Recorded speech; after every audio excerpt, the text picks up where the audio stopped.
Hello Internet, Taliesin here, and today we are talking a brand new revelation about the entire conception of the Shadowlands. An example of how, with a mere word, Warcraft devs can throw the lore and speculation community into a loop of wild excitement by simply, as in this case, appearing to confirm someone's moment. That being the moment that you look at a bit of in-game speech or flavor text and just think to yourself, And usually I would not dedicate a whole video to one of these little details, but since it was brought up yesterday, I haven't been able to stop thinking about it. And so I wanted to drop all of the important work that I was supposed to be doing today, like my Covenant campaign's ranked video, or setting up the new morning show with Evie, or feeding my baby, and instead come and tell you about it. Because the detail itself is interesting enough, but what it could mean for the whole history and future story of the Shadowlands is even better. So yesterday, Ian Bates, aka Red Shirt Guy, tweeted out the flavor text of a grey item in Shadowlands, the pristine flesh stitcher needles. These flavor items can be found all over the place this expansion, and the text associated with them is often really cute and gives us an insight into this new alien plane of existence, its customs, its history, and its general day-to-day. Very basic but effective world building for anyone who wants to take the time to read them, which admittedly is about 1% of the player base. Because I know you, other 99% of the player base, I know that if you read any of this tooltip at all, then your eyes skipped past all that boring writing shit and went straight to see how much gold you could get when you auto-sell all your trash to a vendor later on. And that's fair enough, but there is some very nice stuff here, like the jeweled amber leaf, which reveals that the Night Fae use amber to create tools and decorative objects rather than metal. Nothing that's going to change the world, but nice little tidbits of information that can make you understand the place a bit better. But then there's those pristine flesh stitcher needles that Red Shirt Guy brings attention to, carved from the very bones of the Maldraxxus. These needles are a prized output of the House of Constructs. And did you see it? The key word here being the Maldraxxus, as in not the zone Maldraxxus, but the Maldraxxus, as in the thing Maldraxxus. Now, I have to admit, I read this tooltip before, and although I did catch the, I kind of didn't think much of it, suspecting that it might have been a typo, because, you know, that does happen. Like the Gromgris lamp, which tells us that the Gromris... Is it Gromgris or is it Gromris, Blizz? Come on, I've got a channel to run here. But in hindsight, I was an idiot to ignore it, because of course, yes, looking at it again at Red Shirt Guy's prompting, it makes so much sense. Oh, and also one of the devs working on Maldraxxus, Christy Morit, basically went on to confirm it, retweeting Bates and saying, "I can neither confirm nor deny," which, as everyone knows, totally means yes, I absolutely confirm. Like, if someone farts in a lift and there's only you and another person in the lift, and you say, "Did you just fart in this lift?" and the only other person in the lift says, "I can neither confirm nor deny," then there's not really much doubt about what happened here, is there? And neither is there here with Christy, and I'm sorry for basically comparing your excellent work to a fart in a lift here, Christy, but yes, basically, Maldraxxus is not just a zone, it is a thing. It is the Maldraxxus. And of course it is, because suddenly everything about it makes sense, doesn't it? The fact that the surface is riddled with boils and warts that can be harvested for leather. The fact that so many quests have you plucking hairs that grow out of the ground that we now know isn't soil and dirt, but living, or at least living at one point, flesh. The fact that we always used to joke back in Alpha that all the Necrolord buildings in Maldraxxus, on the Maldraxxus, are made of huge bones. And we were like, hey, where are all these huge monsters that these huge bones belong to? Where are all these huge bones coming from? And the answer is the Maldraxxus. These bones are of the Maldraxxus itself, and the Necrolords use them to make their big-ass barracks and houses and inns and teeny tiny delicate flesh stitcher needles. The fact that Maldraxxus is the only zone in Shadowlands so far that is completely enclosed on every side by spiky mountains, meaning it's the only zone that we don't get to properly see the edges of. The closest we get being when we arrive or leave, but compared to the other zones, it's an incredibly restricted view.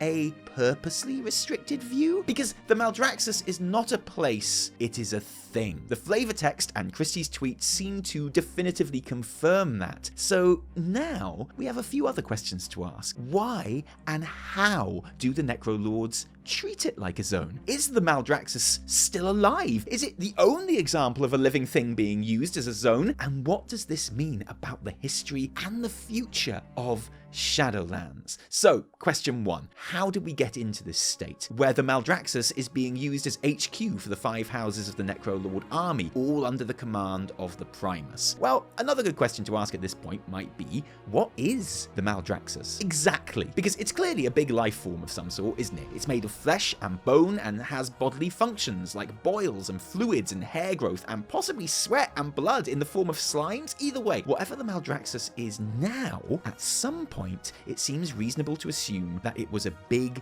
alive thing. My mind goes back to that episode of Doctor Who where the future London is travelling around space on the back of a massive space whale. But the Necrolords aren't just hitching a lift on Maldraxxus, are they? They are utilising its biological functions and farming them for their own needs. They use its bone to make buildings, its flesh to make soldiers and constructs. The Necrolords and the Primus are not passive parasites on this being. And honestly, you can't really imagine that the Maldraxxus is very happy about the way that its bodily bits are being used every day, no matter how many annoying hairs we pluck from it in return, which suggests that the Necrolords are using it against its will. Now, I've heard people speculate that the Maldraxxus is a captured being from one of the other cosmological forces, and that could totally make sense. The Necrolords have imprisoned Naru, Pit Lord demons, Void Lord things, and all sorts in their collection, which they fight in the Theatre of Pain for training and entertainment. It's not too much of a leap, therefore, to suggest that the Maldraxxus itself could be one of those beings, snatched from another plane of existence and used by the Primus as a very nice place to live. But I favour a slightly different theory, that the Maldraxxus is one of the original inhabitants of the Shadowlands, or whatever was here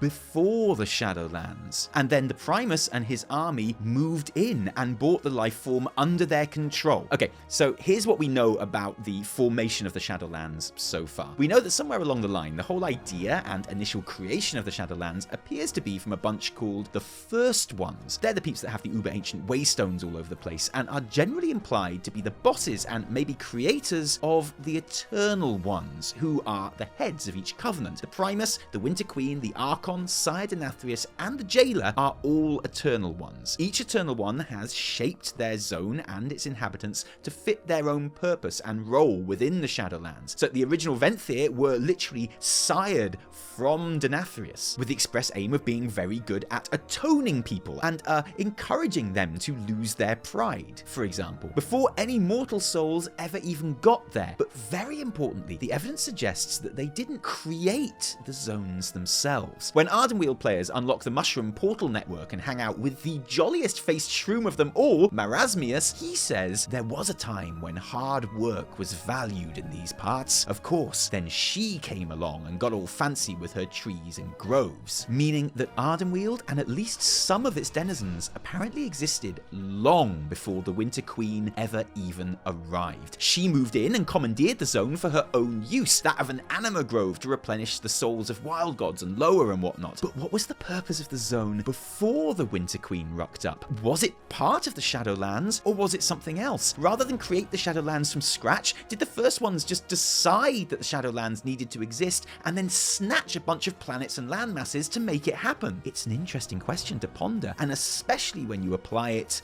to the Maldraxxus. While the Winter Queen was moving into Ardenweald and kitting it out with nice big trees and pods for soul regeneration, and while Sire Denathrius was busy spawning dredgers to build his massive castle for him, was it really the case that the Primus found a huge living being floating through space and thought, perfect, this is exactly what I need to make my army out of, then built a big old skeleton statue on it and began slicing up its flesh and bone for parts and affordable housing? Is the Maldraxxus the Primus's prisoner? That brief glimpse of the edge you get as you fly to Oribos has these strange shapes floating in the distance, which look like they could be surrounding the zone. Are these part of the chains or other suppression method that keeps the Maldraxxus confined and under control. Or maybe the Maldraxxus is dead. Maybe the Primus found it or defeated it in battle because he's such a badass, and then used the literally necrotic powers that loads of his underlings have, and presumably which he also has, to maintain the corpse in a form of undeath, to keep the supplies of bone and flesh and pus coming, because the pus is very important. When you're putting together an infinite army to defend the Shadowlands from outside threats, then the last thing you want is to be running out of pus. The Primus knew that, that's why he gets the big bucks. The jailer keeps banging on about getting back what was taken from him. Maybe the Maldraxxus was his pet, and the Primus was like, yo, Zoval, hand over your pet, we need its flesh and bones and pus. I admit this is not a likely scenario, but I would very much like it to be true, thanks. And what about the other zones? Are they living or once living things too? It doesn't look like it, to be honest. Bastion is all lovely floaty rocks and golden wheat, and you get a very good view of it from a distance, and it doesn't look like a captured life form. Revendreth, again, has pretty defined limits, and no suggestion that it might be a living entity, and Ardenweald has clearly defined zone edges, but beyond them, we see more trees down in the mists, which suggests that the groves actually go on much, much further than the playable area we are in. So maybe?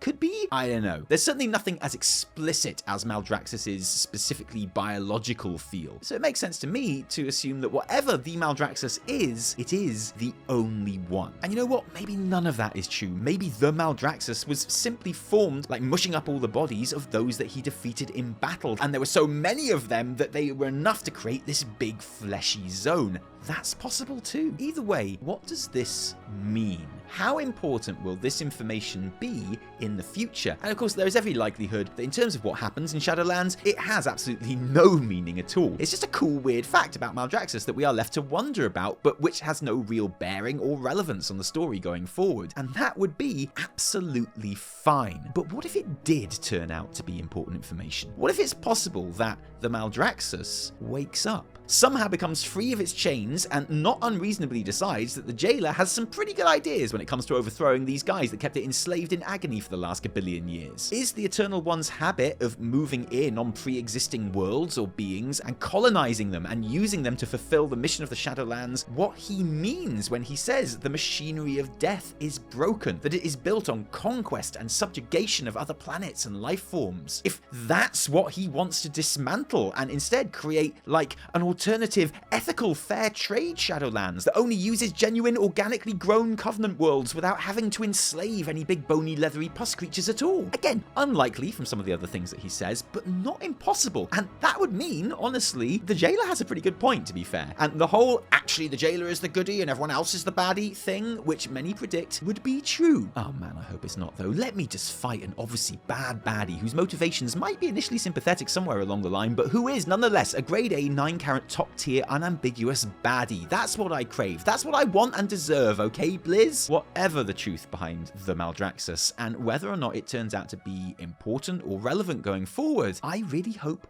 we do find out more about it one way or another. Oh man, maybe the Primus used to sneak off secretly and feed it every now and then to make sure it kept producing the requisite pus, and then maybe one day he wasn't really concentrating and totally got ate by it, and that's where he's been gone all this time. And in patch 9.2 or whatever, we realise because he sends a message in a bottle to the surface through a massive boil, and we have to go into the Maldraxxus's belly to rescue him. Okay, yeah, I really need to stop thinking about this and go and do some proper work now, sorry. But what do you guys think? What's the story behind the Maldraxxus? Is it alive? Is it friendly? Is it something we might be seeing and hearing more about? Let us know in the comments below. And thanks for joining us today for this relatively short, sharp shock of a video. If you liked it, don't thank us, thank our patrons who give their actual real-life money to make all of our work happen. And no joke, patrons, no lie, thank you. Because without you, there would be a whole lot less Taliesin and Evitel. If you didn't like it, downvote the shit out of it. Remember, my name is Ian Bates.